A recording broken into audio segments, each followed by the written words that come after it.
truth of the matter is that most people don't realize that the majority of people suffer their first major heart attack on Monday morning between 8 a.m. and 9 a.m. People getting ready to go to jobs that they don't like, jobs that are making them sick. What is it that you could love doing 7 days a week that'll bring a smile to your face?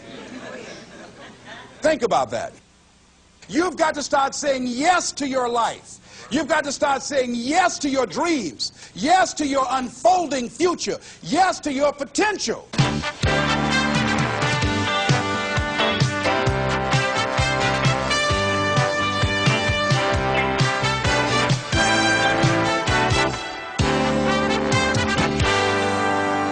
Les Brown's business is changing lives. He touches thousands of people each year. He talks to Fortune 500 companies and to personal development groups about how to find success and fulfill your dreams. In essence, his best message is himself, because Les Brown knows what it is to have come up the hard way. Les and his twin brother were adopted at the age of 6 weeks by Miss Mamie Brown, a single woman with little money and a big heart. The boys grew up in the low-income area of Liberty City outside Miami, Florida. In the 5th grade, Les was mistakenly labeled EMR, educably mentally retarded, and he became a child nobody thought would amount to anything. After making it through high school, Les set out to prove them wrong. He started on the radio, moved to Ohio, and made himself a local star as a fast-talking disc jockey. He soon became an influential community spokesman. Then he ran for the Ohio State Legislature, where he served 3 terms and became chairman of its Human Resources Committee. Les Brown is now a nationally acclaimed motivational speaker who's taught thousands of people the techniques he's used to overcome the obstacles he's faced in his own life.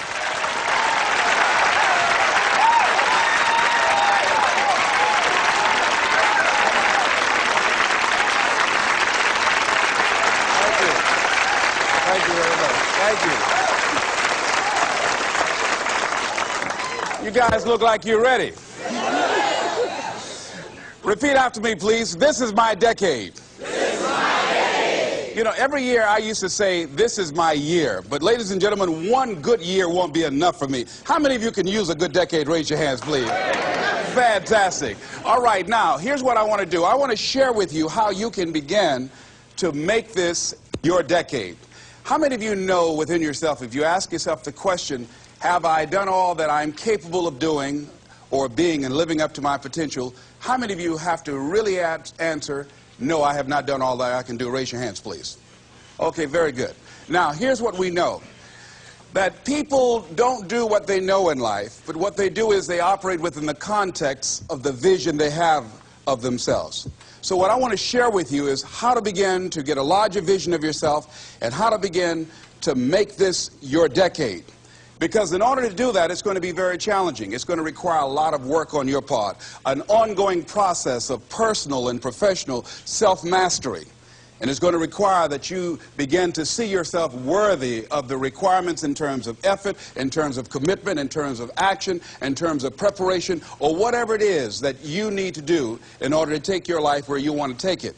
So one of the first things I ask you to do is I want you to look at your life right now and think about something that's important to you, something that gives your life a sense of value. Think about something that you'd like to have, or something you'd like to create for you or your family or for society. I want you to hold this thought in mind. Now, one of the first things I want you to do is don't worry about the inner conversation that you're going to have. Don't worry about how you're going to do it. That's going to come. You're going to develop a plan of action. You will find the way. You'll become the kind of person that can attract the people, the resources, and everything you need in order to make that become reality. But I want you to be mindful of your inner conversation. I remember once I was sitting in an audience, and Zig Ziglar, who I consider one of the greatest motivational speakers on the planet, he was giving a speech. And I was out in the audience, and I saw him going back and forth, and within myself I said, I'd like to do that. I can do that. And I leaned over to the guy next to me. I said, how much do they pay him to do that? And he said, $5,000. I said, I know I can do that. And I admired him. And then On the way home, when I was driving from Tampa, Florida, back to Miami, Florida, my inner conversation kicked in, and it said, Les Brown, you can't do that. You don't have a college education. Les Brown, you can't do that. You don't have the money. You don't have the contacts. You've never worked for a major corporation. What makes you think that you can make more in 1 hour talking than you've made working for a whole month? Now, I want to ask you a question. How many of you have ever thought about something you wanted to do, and you talked you out of it? Raise your hand, please. That inner conversation, ladies and gentlemen, is the reason that most people take their greatness, take their ideas to the graveyard with them. You know, the wealthiest place on the planet, a minister said recently, and it was so true, is not the gold mines in the various areas of the world or the diamond mines. The wealthiest place on the planet is the graveyard. Because in the graveyard we will find inventions that we never ever were exposed to. Ideas, dreams that never became reality, hopes and aspirations that were never acted upon. Because most people allow that inner conversation, for whatever reason, to keep them from ever pursuing their goals. So let us begin to look at what's required in order to make this our decade. Why is it that most people don't ever reach their goals or live up to their true potential? One is fear. And there are only two kinds of fears that we're born with. The fear of falling and the fear of a loud sound. All other fears we learn, like the fear of failure. The next is the fear of success. That's one of the major challenges I had to deal with. I was working on a major project, and after it began to grow and it was extremely successful, I panicked and I walked away from it and gave it to someone else because I didn't believe that I could handle it. The other thing that keeps most people from reaching their goals is that a lot of people become comfortable. They stop growing. They stop wanting anything. They become satisfied. They stop looking at ways in which they can improve themselves. They stop putting things in front of them. I was reading something by a great man, George Bernard Shaw, and he said something to the effect that to have succeeded is to have finished one's business on earth. Like the male spider who is killed by the female spider the moment he has succeeded in his courtship. And he goes on to say, I like a state of continual becoming with a goal in front and not behind. I remember after giving a speech at a major corporation, a gentleman came up to me who was up in years, and he said, you know, that's real great motivation for you young guys, but I've done all my work. There's nothing else for me to do. I said, oh, yes. You've got a lot to give. You have a lot to offer. The fact that you're still here means that your business is not through yet. The other thing that keeps us from reaching our goal is not feeling worthy. That's where a lot of people get stuck. Because, see, when you don't feel worthy of your goal, you'll begin to unconsciously engage in self-destructive behavior, like procrastinating, constantly putting things off, squandering your time, and that's what life is made of. Something else that keeps us from reaching our goal, and that is many times because we spend so much time complaining and blaming everybody or everything. I'm reminded of a friend of mine who talked about the fact that one day he was walking by this house and some people were sitting on a porch, and there was a dog on the porch, and this dog was just moaning and groaning. So he was curious, and he asked the owner, he said, why is this dog moaning and groaning?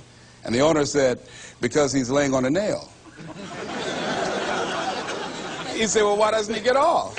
He said, it's not hurting bad enough for him to get off. How many of you know people who moan and groan and complain about life all the time, all right? They might moan and groan about their job. I'm sick of this job. I'm sick of you. And they just moan and groan and complain all the time and never do anything about it. They haven't got to the point where they're sick and tired of being sick and tired. They just have enough energy to complain about it, and they consider that, in fact, they believe that that's equivalent to doing something about it, just complaining. No, that can't get you where you want to go. That cannot create your reality for you. The other thing that keeps most people from realizing their true greatness and their true potential, circumstances, their environment, There are many people who believe because of where they're born, because of the area where they are in life and where they find themselves, that's all they know. Given my circumstances, ladies and gentlemen, I shouldn't be doing what I'm doing right now. See, I know something about you, even not knowing you, that you've got greatness within you. You have the ability to do things that you can't even begin to imagine. You have talents and skills in you that you haven't even begun to reach for yet. No one could have convinced me, given my circumstances, given my background, that I would be doing what I'm doing right now. I was born in Liberty City on a floor on 62nd Street, my twin brother and me. When we were 6 weeks of age, we were adopted. When I was in 5th grade, I was identified as EMR, labeled educable mentally retarded, and put back from the 5th grade into the 4th grade, and stayed in that category until I got out of high school.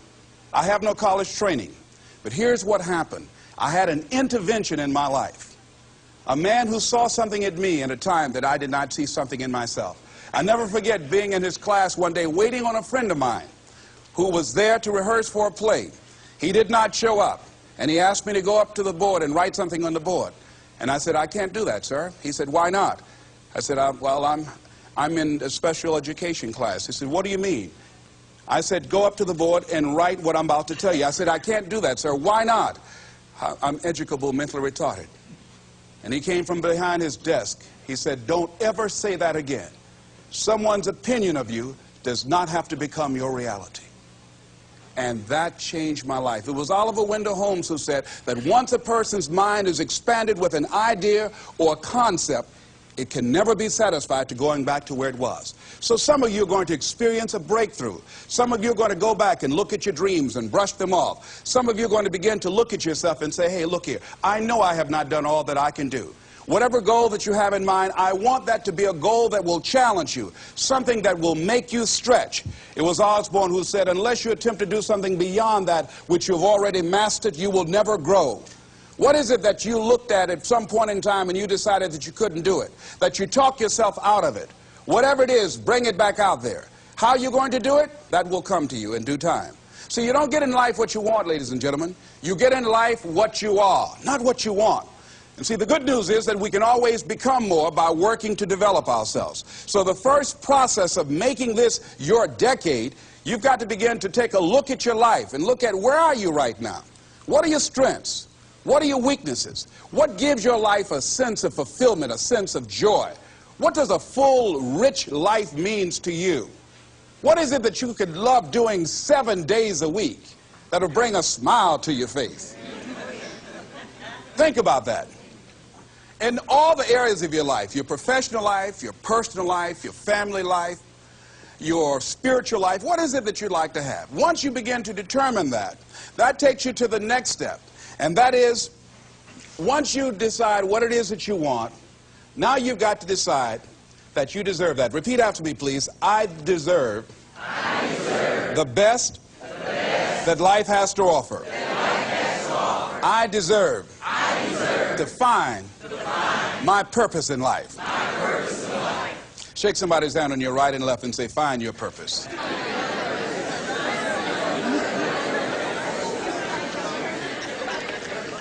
Do you know by actively pursuing your purpose, it could perhaps extend your life? The #1 killer in this country of all the diseases we have, heart disease. That's the #1 killer. And if you ask most people, when is it that the majority of people have their first major heart attack? Some people will tell you as a result of obesity, or smoking cigarettes, or high cholesterol, or high blood pressure. And all of those are contributing factors. However, the truth of the matter is that most people don't realize that the majority of people suffer their first major heart attack on Monday morning between 8 a.m. and 9 a.m. People getting ready to go to jobs that they don't like, jobs that are making them sick. You see, when you're not pursuing your goal, you are literally committing spiritual suicide. When you have some goal out here that you're stretching for and reaching for that takes you out of your comfort zone, you'll find out some talents and abilities you have that you didn't know you have. I started speaking just to elementary school kids because I knew they didn't know what I was talking about. And they gave me all kind of standing ovation. We like you, yeah. Then I graduated up to junior high school, and then to senior high school, and then to various community groups and church groups and civic associations, and then to colleges and to businesses. Now I'm traveling across the country and then traveling nationally and internationally. But I never would have discovered what I'm able to do right now if I wasn't willing to take a chance. And you've got to be willing to do that. You've got to believe in yourself. I was doing work for a major corporation, and they were having a major downsizing. It's just another terminology for major firings. And so the people that were working there, they approached them and said, listen, you are eligible for early retirement. We will give you a buyout package of $300,000 if you take it within this time frame. However, after this time frame, when we have the downsizing, you might be among the people cut, and you will lose all of the benefits that we're talking about right now, and the most you can get is 2 weeks severance pay. Ladies and gentlemen, only 50% of the people that were eligible took this. Let me tell you something. If I'd been there, I'd have gone to ask for your check. Listen, Marvin told me to get his check. He's home with his mama. What?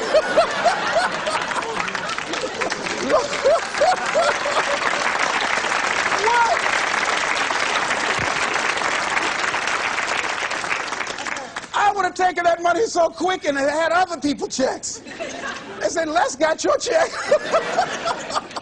See, ladies and gentlemen, life is too short trying to play it safe. It's too short and unpredictable, being miserable. It's too short for that. Here's the thing. There's no safe position in life. Let me tell you why. It's a quiet secret that most people don't realize. You can't get out of life alive. Hello, you can't get out of life alive. So there's no safe position. You can die in the bleachers or you can die on the field. You might as well come out on the field and have a good time, right?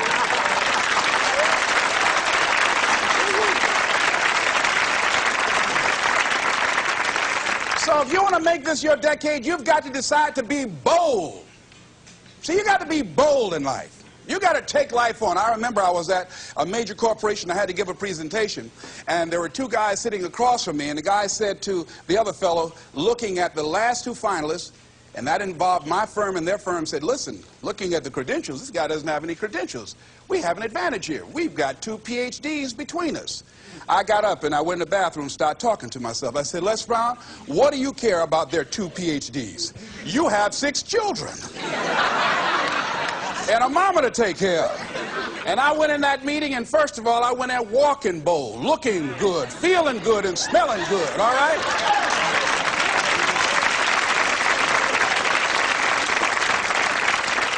And I sat across that table, and we started negotiating, and I operated in a spirit of absolute certainty. I looked at them as if the only reason that they were born was to give me that contract. They survived 1 out of 9 million sperms to carry out this transaction. And I got the contract. Hello.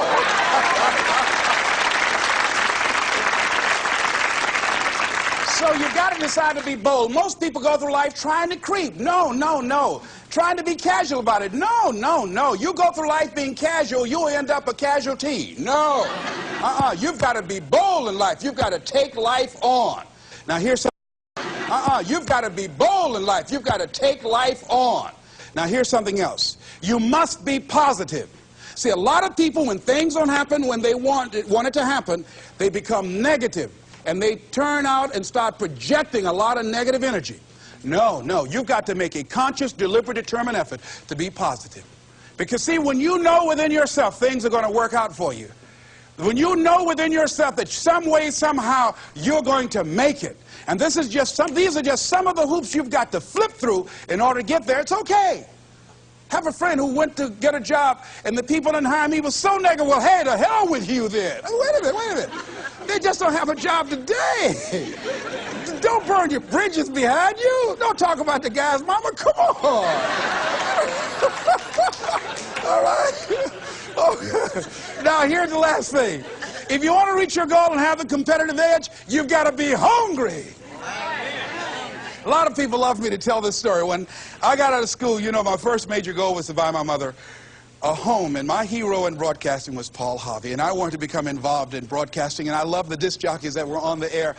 And I wanted to become a disc jockey. And Mr. Washington said something to me that I'll never forget, who was my mentor in high school. Repeat this. Whitney Young is this quote: "It's better to be prepared, for an opportunity, and not have one, than to have an opportunity and not be prepared."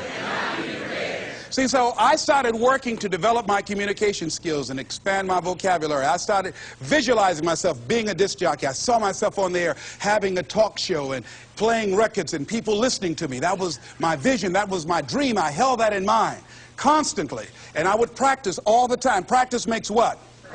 Absolutely not. Just dislodge that from your mind. Practice only makes improvement. Perfection doesn't exist. They need to take it out of the dictionary. It doesn't exist. Practice only makes improvement. You can always better your best. You have not done your best work yet. As long as you're here, you have a chance to transcend yourself. So don't believe in perfection. It doesn't exist. It only makes improvement. So I would practice every day, every day, every day. And finally, I went over to this radio station, asked a guy for a job named Mr. Butterwall, and I said, "How you doing, sir? I'd like to get a job." I was working on Miami Beach at the Fontainebleau Hotel at the time. The Jackie Gleason and the June Taylor dances were famous. And my favorite program on television, most people would not remember it, John Beresford Tipton. "Hi, my name is Michael Anthony. I have a check for $1 million. How many of you remember that program, all right? The Millionaire. That was my favorite program on television, you know. So this is my fantasy, you know. And every time we would drive from Miami Beach, I would fantasize, oh, that's the house. When I get my $1 million, I'm going to buy my mother that home over there. So that's my fantasy. So I went up to Mr. Butterball, and he said, "Do you have any radio experience?" I said, "No, sir." "You have any background in journalism?" I said, "No, sir." I said, "But I can never get experience if you don't give me the opportunity. I've been practicing a lot, sir." He said, "I'm sorry, we don't have any job for you." I said, "Thank you, sir." He didn't know my reasons for being there. My reason, I wanted to use radio as a means to earn the money to buy my mother a home. I went back to the radio station again. I said, "How you doing, Mr. Butterball? My name is Les Brown. I know your name. Didn't I just see you here yesterday?" I said, "Yes, sir." I said, "Y'all have any jobs here?" "Didn't I tell you yesterday we didn't have a job?" "Yes, sir, but I thought maybe somebody got fired or resigned. I didn't know, sir." I went the next day. "How you doing, Mr. Butterball?" He said, "Yes." And I just didn't take it personal. "How you doing? So y'all have any jobs here?" "Didn't I just tell you yesterday and the day before we didn't have any work?" "Well, I thought maybe somebody died, sir. I didn't know. I went the next day, showed up like nothing was wrong, like I saw him for the first time. "How you doing, Mr. Butterball? Y'all having it?" He said, "Boy, make yourself useful. Go get me some food." I said, "Yes, sir." See, many times when you want more, you've got to be willing to pay your dues. So I became their errand boy. I would get their lunch and their dinner and all kind of food for them. After a while, I would take the food to them in the control room, and I would not leave until they would ask me to, and I'd watch them working the controls, and I'd memorize their hand movements. And pretty soon, they would trust me with their cars to go pick up entertainers that came into town, entertainers like Sam Cooke, Donna Ross and the Supremes, the Four Tops and the Temptations. I would drive them all over Miami Beach in the disc jockeys' cars. I didn't have any driver's license, but I was driving like I had something.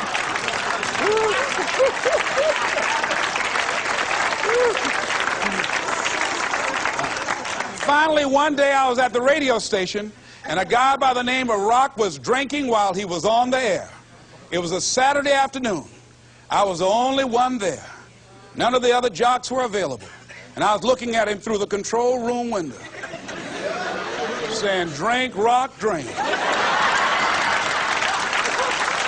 Drink, Rock." I'd have gone to get him some more if he'd asked me to. "Drink, Rock." Pretty soon the phone rang. It was the general manager. I said, "Hello?" He said, "Les, this is Mr. Klein." I said, "I know." He said, "Rock can't finish his program." I said, "I know." He said, "Would you call one of the other DJs to come in?" I said, "Yes, sir." I hung the phone up. I said, "Now he must think I'm crazy." I called my mom and my girlfriend Cassandra. I said, "Y'all come out on the front porch and turn up the radio. I'm about to come on the air."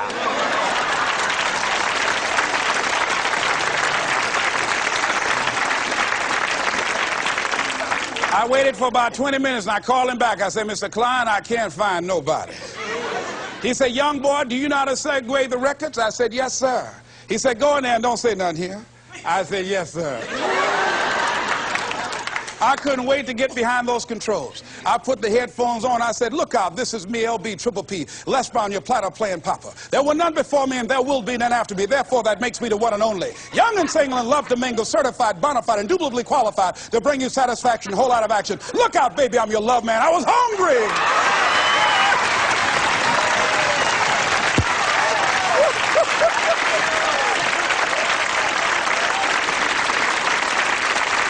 makes you feel better when you are able to have charge of your destiny, doesn't it?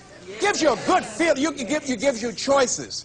You can do more things. See, my first major goal was to buy my mother a home. I feel like Abraham Lincoln, who said, all that I am and all that I ever hope to be, I owe to my mother. And I said to my mama one day, I said, Mama, when I become a man, I'm going to buy you a home. And you won't have to go to work every day. You won't have to work. You just sit down, Mama. She was getting up, getting dressed to go to M&M cafeteria. I was just following her around. I said, watch, Mama. One day you won't have to leave here to go to work no more. It's raining outside. You won't have to go to work in the rain. You just do what you want to do. Like stay home and fix me sweet potato pie. My mama fixed the kind of sweet potato pie you can't eat with your shoes on. You have to take your shoes off so you can wiggle your toes, all right? But that was my dream. That was my passion. I saw that, and that drove me. That was my reason for being. So one of the things, in order to make this your decade, in order to reach your goals, you've got to find some reasons that make you strong, some reasons that will make you hang in there when times get rough, because they're going to get rough. It's going to be very challenging. Whenever you decide that you want to grow, whenever you decide that you want to go to another level, all hell will break loose. Everything that will happen, rather that can happen, will happen, and at the worst possible moment. They call it Murphy's Law. See, whenever you decide that you want to go to another vibration, it's like when you get into an airplane. The first thing they tell you to do is do what? Fasten your seatbelt. Because you're going to experience some turbulence when you're going up. And some of you are already experiencing that turbulence. Don't be frightened by that. See, whenever you decide you want to go to another level, you've got to fasten your psychological, your mental, and your spiritual seatbelt.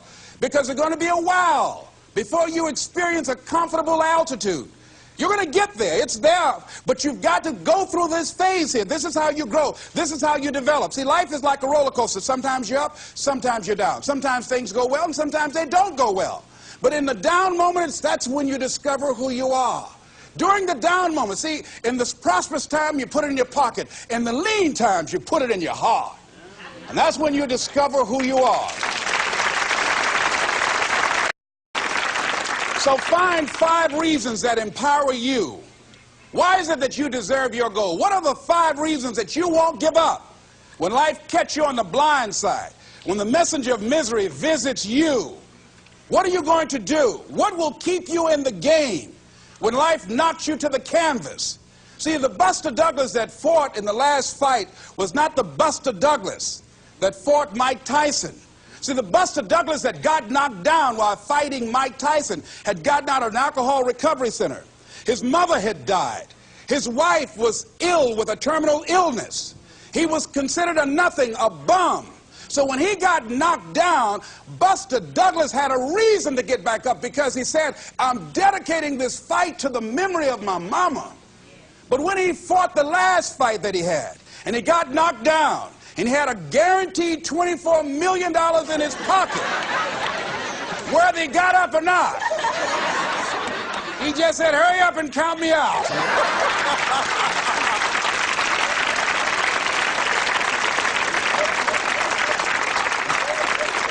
And I don't blame him.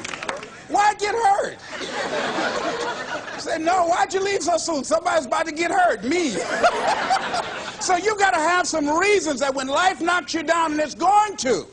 Hello, it's going to knock you down.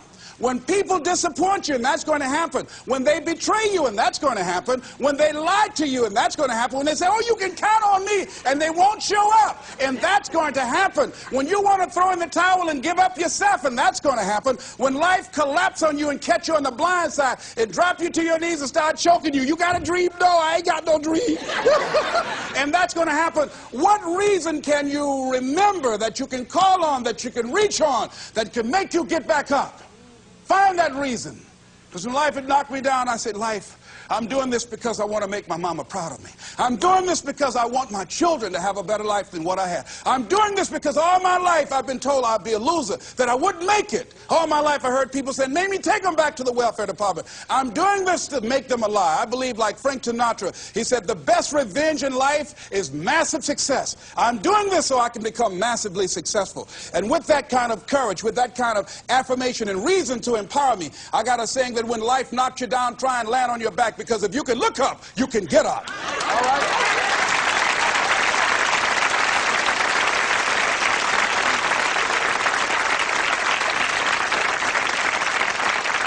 So when you run out of money, when things don't work out for you, when things happen that you could not anticipate, what are the reasons that you can think of that can keep you strong, that can keep you in the game, that will be your rod and staff to comfort you, that can be your bridge over troubled waters? Those reasons are very important. Nietzsche said, if you know the why for living, you can endure almost anyhow.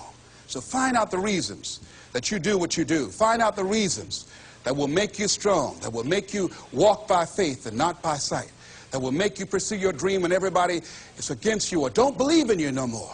And let me tell you something, that's a lonely feeling. It's a lonely feeling, particularly people that you're doing it for, or people that stand to benefit the most, or people who should be the #1 members in the encouragement club, but they end up saying, you can't do it, and they become members of the discouragement club. Oh, it hurts very badly. I know what that's like. Have people that you love close to you that look at you with that look and say, why don't you try something else? Why don't you give up? I said, but this is my life. I have got to do this. Les, you had a good job at Sears. That man like you. Mama, I can't go back to Sears. I got to be my own boss. I can't do that. I mean, you know, ladies and gentlemen, you know, when you work on a job that's dead end, you can see the ceiling already. It's like going in the middle of a movie. And after you've seen the movie, sitting back through that over again, there's something missing. You know the hero's not going to die. You know what the outcome is already. And so that's why a lot of people, a lady was telling me, she said when she went to work, it felt like a refrigerator fell on her shoulder as soon as she stepped in. Because she knew she'd gone as far as she could go. See, they're paying her just enough to keep her from quitting, and she's worked just hard enough just to keep from getting fired. How many of you know people like that? Raise your hand. The ones of you didn't raise your hand, you the one. I'll just tease it, all right? Here's something else. Make a commitment to be happy. See, you know, I have you laughing a lot. See, life is too short going through it looking homely, tired, and ugly. Sometimes we take life too seriously. Oh, no. Make a commitment to be happy. Find little things just to get tickled about. And laugh. Find ways to be happy in the moment. A lot of people say, well, I'll be happy when I pay off all my bills. No, no, no. I'll be happy when I get my divorce. Oh, no, no, no. I'll be happy with the children gone. Oh, no, no. You want to be happy now. See, there are no guarantees. No one says you're going to be here 2, 3, or 4 years from now. So you want to be happy right now, in the moment. Repeat after me. I must make a commitment. I must make a commitment to be happy. To be happy. Right now. Right now. Right now. Right now. Is all I got. All I got. Shake somebody's hand on your right and left and say, you deserve to be happy.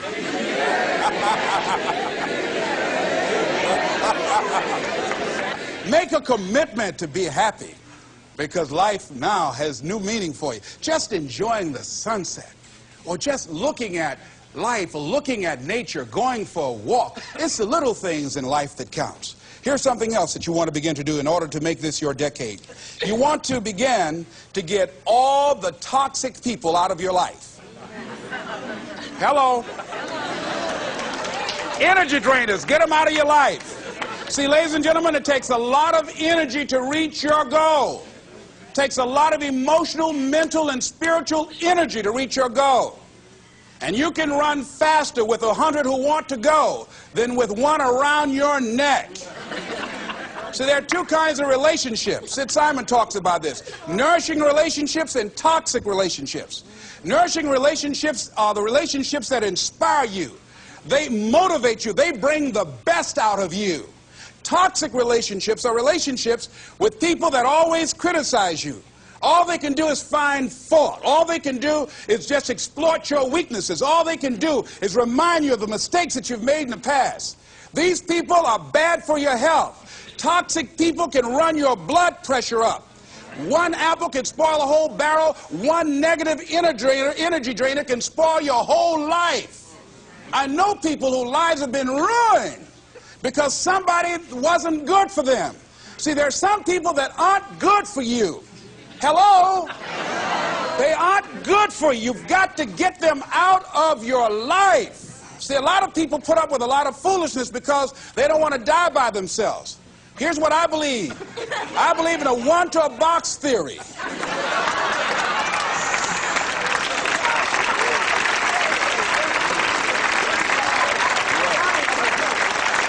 ask this question of yourself. Make a list of who you communicate with most and ask yourself the question, what kind of person am I becoming because of this relationship? Is it helping me to grow mentally and emotionally and spiritually?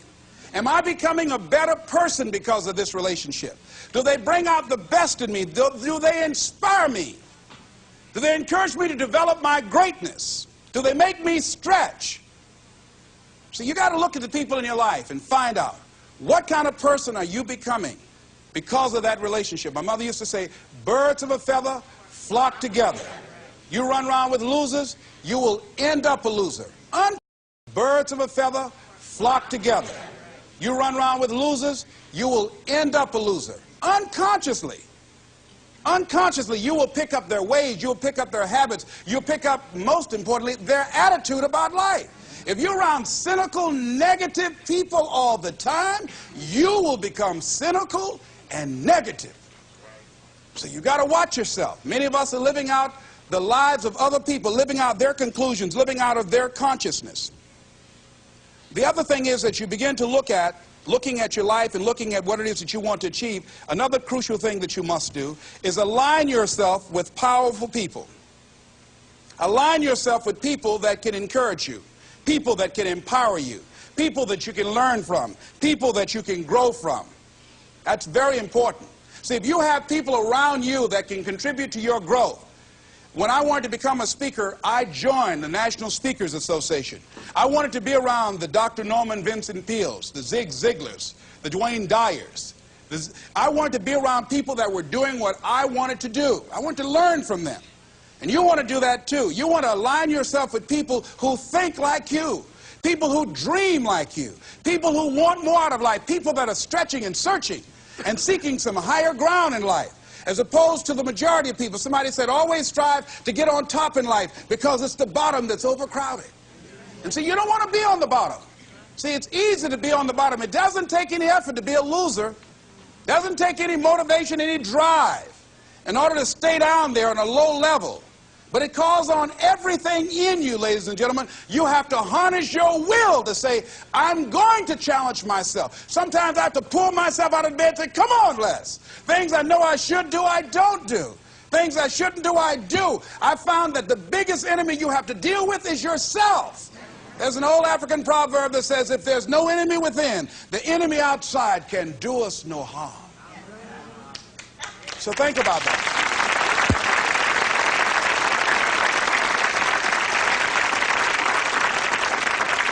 So as you begin to look toward making this your decade, as you begin to look toward making your life different, as you begin to look at yourself, you've got to redefine yourself. Who are you right now? And who must you become in order to create what you want? What has to change about you? What is it that you're doing right now that would be a liability for you? As you begin to look toward the future and take inventory of yourself, what is it about you right now that you've got to leave this behind because this no longer fits? Looking at where you want to go and the kind of person that you must become, the kind of standards that you have for you. What is it that you must do differently? Repeat out to me, please. If you want to keep on getting what you're getting, keep on doing what you're doing. See, that doesn't take an Einstein for that one. All right? It makes sense unless you change your pattern, unless you change the way you're thinking, unless you change your behavior, you're going to continue to produce the results in your life. See, all of us are winners, but some of us are producing results that we don't want. And so all you have to do is look at your game plan, look at your strategy. How is it that you have been being? What is it that you've been doing to produce this? So you're the director, you're the producer, you're writing the script, you're the star of your life. And as you begin to look at your life, you can decide whether or not it's a smash or whether or not it's a flop. That's in your hands. Look at your life, look at where you want to go. Don't worry about your circumstances. Don't worry about your age. I have a friend who's up in age, over 70, and she wanted to build a multi-million-dollar complex. The name is Dr. Johnny Coleman. Lenders and bankers say, you can't do that, you're too old. She ignored them. That building now stands, ladies and gentlemen, a multi-million-dollar structure. But there are a lot of people who would have listened to that. There are a lot of people that would not have even gotten to that point. They would have talked themselves out of even going down to the bank to ask for it. because they've already said no to themselves. See, it's time now. If you want to make this your decade, you've got to start saying yes to your life. You've got to start saying yes to your dreams, yes to your unfolding future, yes to your potential, as opposed to saying no. See, 87% of our self-talk is negative. So you've got to make a conscious, deliberate, determined effort to say yes to your dreams. Why not? Why not me? Don't spend time like most people going through life complaining. Don't try and get on talk shows and tell everybody how life has done you wrong. Here's what's happening in the audience. 80% don't care, and 50% glad it's you.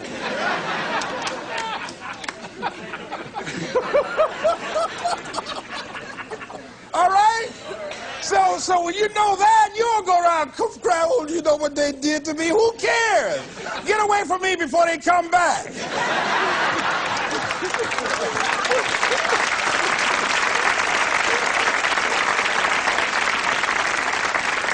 I had a friend of mine that said something that's very important. He said, hey, it doesn't matter what happens to you. The only thing matters, what are you going to do about it? That's all that matters. Okay, life knocked you down. What are you going to do about it? How long are you going to sit there and say, you know what they did to me? How long? Who wants to hear that racket? Use that energy to get up from there and move on and get on with your life. You got to learn to let the past go so you can grow. Many people never act on their dreams because they allow their past experiences to determine what their possibilities are. Whatever you've done in the past, that's not a reflection of your possibilities. That's just a reflection of your consciousness. That's just a reflection of your development and your growth. The future is unfolding for you right now. The future is unlimited for you right now. No one knows where you can go. No one knows what you're capable of or what's possible for you. You don't even know that. I had no idea, ladies and gentlemen. No one could have convinced me that I was able to do this. I'll never forget, I was speaking in Detroit, and a high school friend of mine saw me afterwards, and he was backstage. He said, I can't believe it's the same person. And I thought for a moment, and I said, it's not. The person you know, he's gone. He doesn't live here anymore.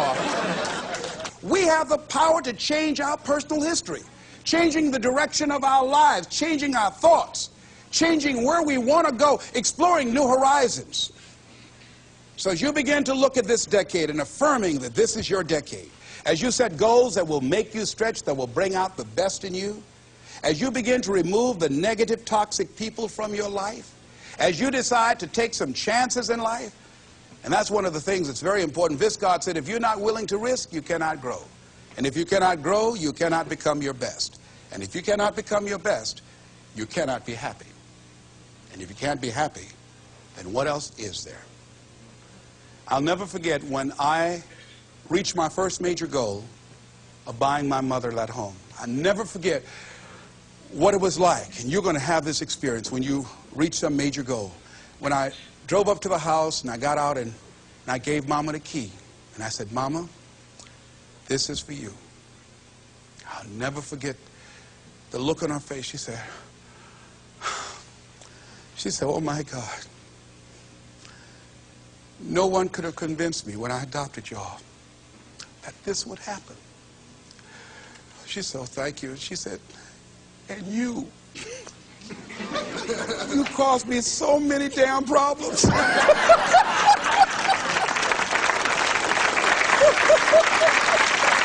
I was just one of those kids that had a lot of energy, but no one knew what I was going to become. It was a great philosopher, Goethe. He says, look at a man the way that he is, he only becomes worse.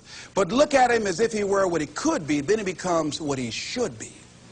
And what Mr. Washington did was he looked beyond my faults and saw my needs. And he said, I see something in you. And I was there, oh God, I hope he's right. And I want to live up to his expectations. See, no one rises to low expectations. Finally, here's one last thing I'd like to leave with you. If you want to make this your decade, find some cause that you believe in.